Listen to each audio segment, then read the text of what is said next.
একটা ব্যবহার করতে হবে। কি বললাম? ফর অথবা সিন্স। তাহলে কি হতে হবে? এখানে নোট থাকবে we have to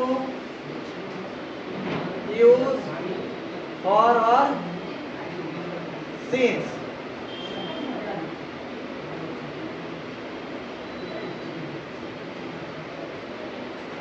We have to use for or since.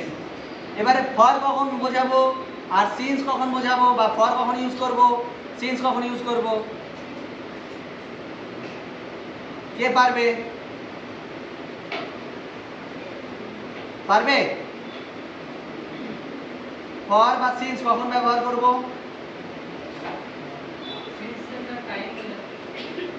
সিন্সেও time বোঝাবে, ফরেও টাইম বোঝাবে। ঠিক আছে? টাইম ছাড়া তো হবে না, কারণ আমি কি বললাম?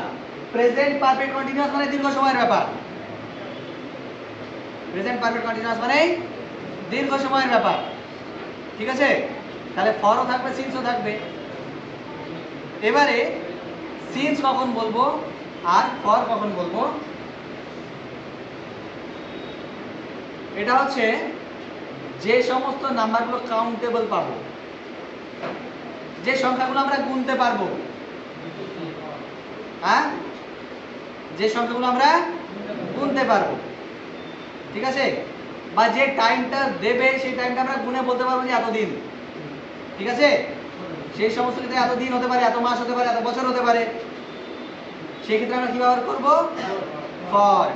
আর যেগুলো আমরা গুনতে পারবো না, হ্যাঁ, কতদিন এক্সাক্ট বলতে পারছি না, সঠিকভাবে বলতে পারছি না কতদিন, সেগুলো ক্ষেত্রে সিন্স। এবার एग्जांपल দিই। ঠিক আছে?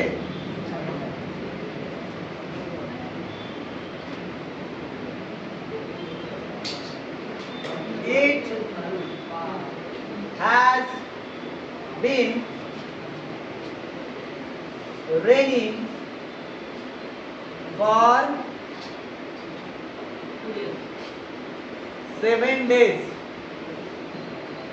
তাহলে দেখো এখানে 7 ডেজ, 7 দিন আছে, বুঝতে পারছি? হ্যাঁ, আর ফর্ম যা যা লিখেছিলাম তাই তো আছে। দেখো সাবজেক্ট আছে ইট, হ্যাজ অথবা হ্যাভের মধ্যে পেয়েছি, বিন পেয়েছি, রেন পেয়েছি মেন ভার্ব, তার সঙ্গে আইএনজি যোগ হয়েছে, তারপরে অবজেক্ট। ঠিক আছে? ফর 7 ডেজ, ডেট হচ্ছে অবজেক্ট, তাই না? কতদিন ধরে হচ্ছে? 7 দিন ধরে। কিন্তু আমি কি বলেছিলাম? ফর অথবা সিন্স বসবে।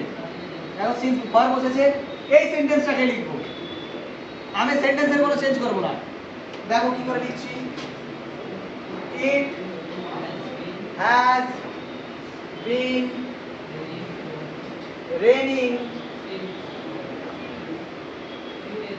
since